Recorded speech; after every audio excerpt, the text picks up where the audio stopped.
Suvesoojad tervitused teile, head sõbrad, siit Saara kirjastuse nurga juurest asuvast Roosipõõsast. Tere tulemast raamatu Eesti silmuskudumine 3 labakindad esitlusele. Öeldakse, et vankrit paranda talvel ja rege rauta suvel ja nii meiega just juhtuski. Et lumiseks ajaks planeeritud raamat sai sedapuhku valmis kuumal juulikuul.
Labakinnaste raamat on valmis ja peagi on lugu Eesti labakinnastest kõigi kudujate laual. Saate lugeda ja neid kindaid kududa või omamoodi kombineerida. Aga meie siin kirjastuses teame, et kui võtame valminud raamatu ette, siis näeme lugusid ka nende lehekülgede taga, mida raamatukasutaja paraku kunagi ei näe. Ja nüüd me otsustasimegi raamatu tegijatelt neid lugusid teie jaoks küsida.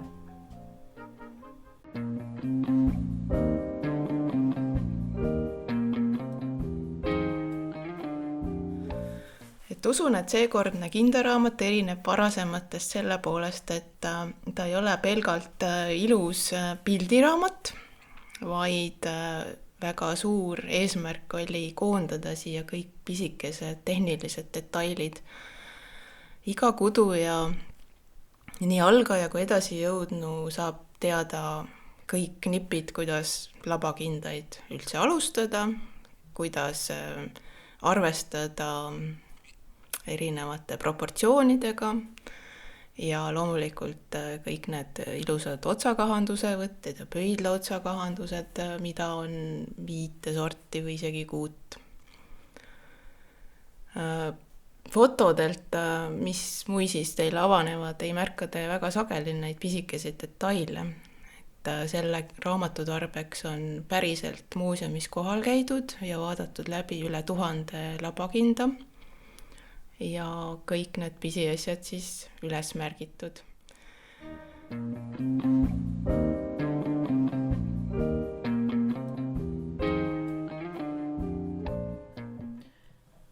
Selle leheküljega juhtus selline lugu.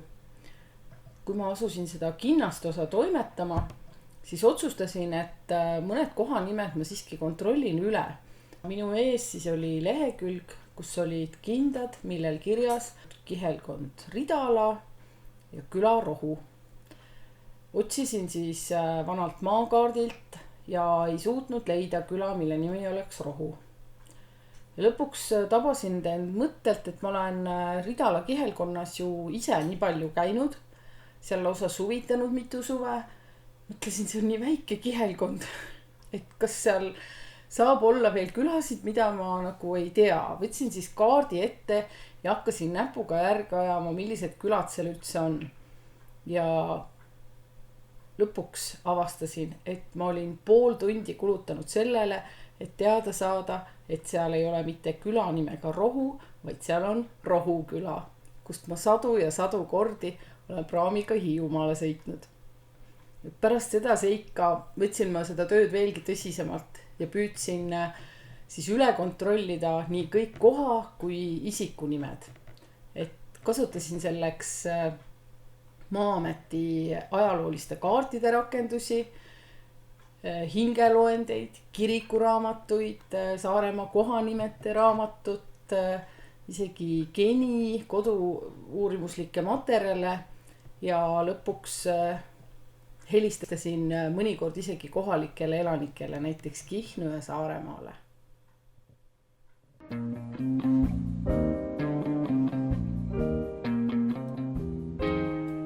Käisin kindaid uurimas Eesti Rahva Muuseumi vanas uurimissaalis, mis asus Veski tänaval aastatel siis umbes 2014-2015. Et iga nädal võtsin selle teekonna ette ja nende kinnastega meenub mulle see seik, et kui ma tavaliselt ikkagi proovisin üsna kiiresti kõik vajalikku omale tabelitesse üles märkida, siis nende kinnaste jaoks ma ikkagi olin õnneks võtnud vardad kaasa, sest see oli vist esimene Seto kinnaste paar, kus selgus, et siin otsas on nagu mingi naljakas asi, et selline tömp ja siis on veel mitmevärviline, ilus selline kalasabaline, et nagu oleks tikitud või et ja siis ma hakkasin mõtlema. Et lõpuks mõtlesin välja, et see on lihtsalt 2 kihi kokkukudumine ja siis 2 värviliselt, et töö taha tekib ilus keerukord. Aga mis teeb veel eriliseks selle, kõik need minu kannatused seal uurimissaalis, et kindaid on ju alati koitõrjega või mingite muude keemiliste vahenditega muuseumis siis hoitud või kuidagi puhastatud ja konserveeritud, et see oli just see hetk, kus ma otsustasin, ma proovin oma ennast peavaludest säästa sellega, mis tekkisid nendest lõhnadest, mis kinnastest hoovasid, et panen sellise korraliku tõhusa maski ette, nii et praegu koroona ajal tundub, et see on kõik täiesti loomulik käia kusagil uurimissaalis maskiga, et siis see oli nagu täitsa erakordne ja kõigil oli päris naljakas mind vaadata.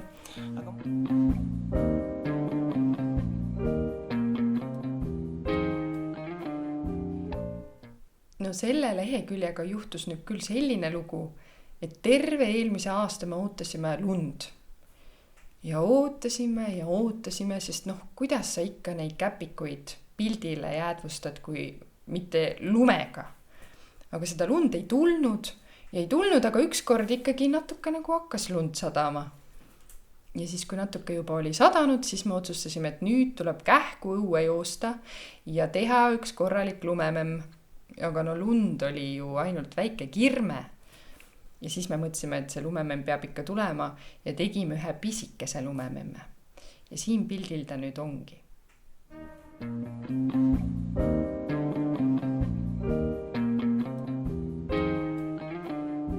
Lehekülg 57 on ainult üks Muhu kinnas. Pildilt võib-olla ei paistagi, kui suur see tegelikult on, aga kui ma selle endale kätte tõmban, siis võiks 2 minu kätt siia ära mahtuda laba osa sisse.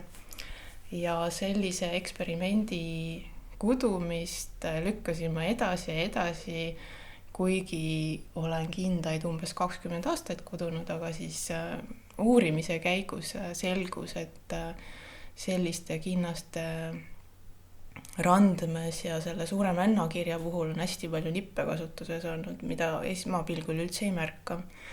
Et silmuseid on randmes hästi palju kasvatatud ja kahandatud, sest nad on osanud arvestada erinevate kudede elastsust ja üleval männakirja osas on täpselt samamoodi, et see motiiv ei hakkaks kuidagi kaussi hoidma või siis vastupidi ka ülespidi niimoodi ümaralt, et servades siis kummalgi pool kõigepealt kasvatatakse silmuseid ja pärast motiivi lõpetamisel jälle kahandatakse.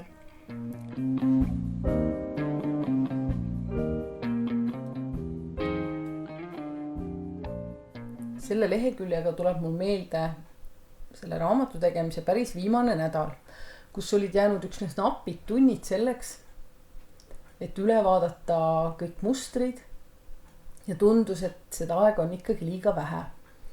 Vahetult enne südaööd avastasin ma selles mustris, et siiski siin on mingid vaheread puudu ja keerukord on teisipidi.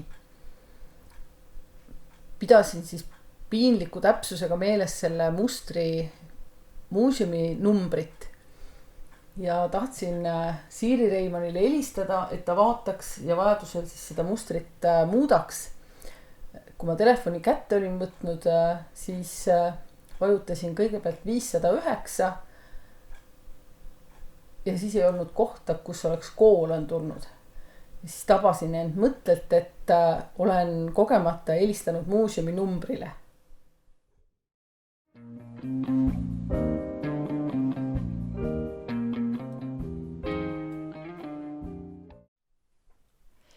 Ühel ilusal hommikul, kui tööle tulime, paistis imeline päikesetõus.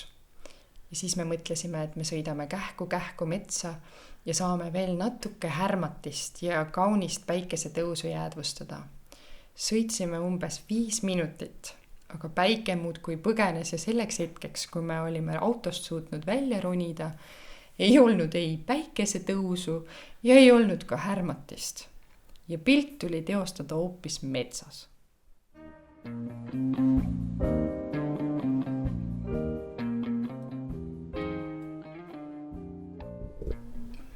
Ühel kenal päeval, mõni päev enne jaanipäeva, kui olin küljendamisega suht lõpule jõudnud, astus kontorisse sisse üks kena naisterahvas ning küsis, et kas ta saaks osta kindaraamatut. Vastasin talle, et see saab võib-olla alles juuniks valmis või juuliks tähendab. Aga ma võin talle arvutis näidata seda 8 euro eest. Enda arvates tegin head nalja. Ta oli natuke pettunud näoga, aga siis hakkas rahakotti otsima, ulatas mulle 10 eurot ja ütles, et tagasi pole vaja.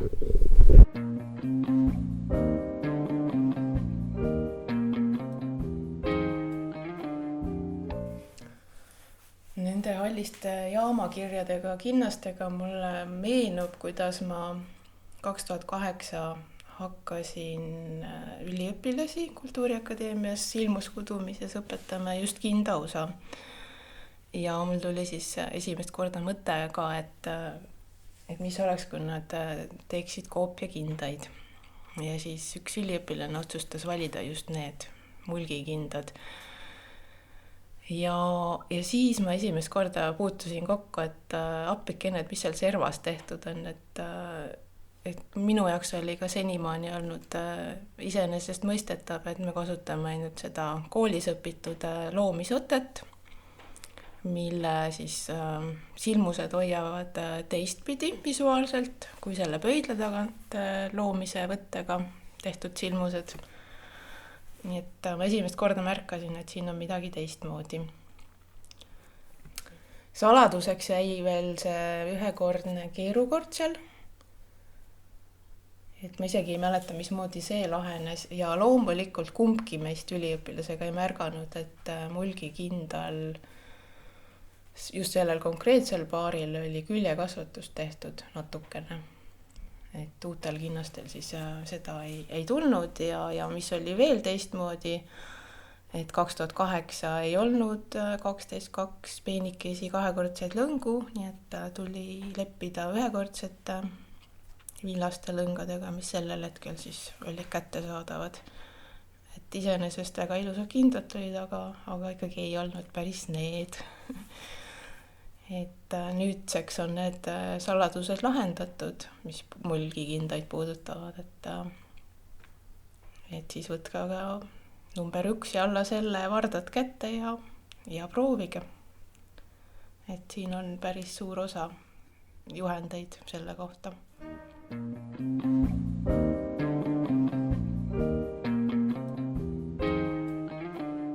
Siis hästi tore oli see raamatu viimane spurt, kui tuli väga-väga palju midagi parandada, aga mina olin täiskohaga vanaema.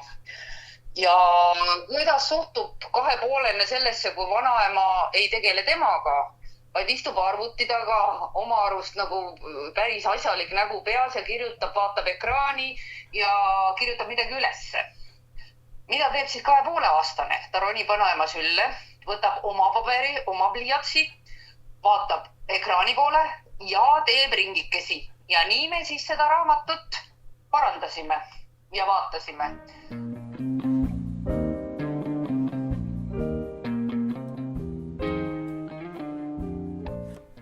Üks lugu on leheküljest, mis raamatusse ei jõudnudki.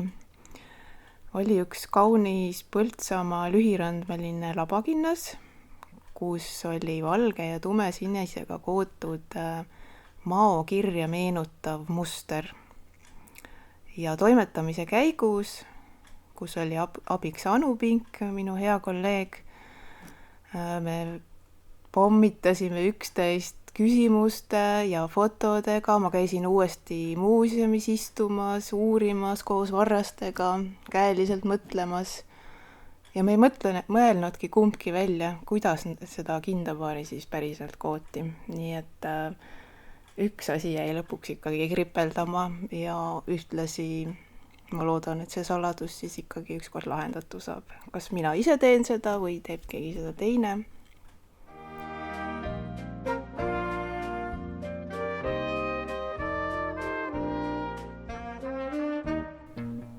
Kas ma saaksin tellida lillekullerit 16. juuliks kell 17.20? Me tahaksime raamatu autorile saata lillekimbu.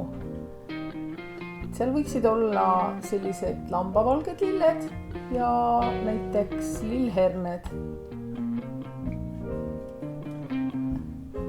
Aitäh!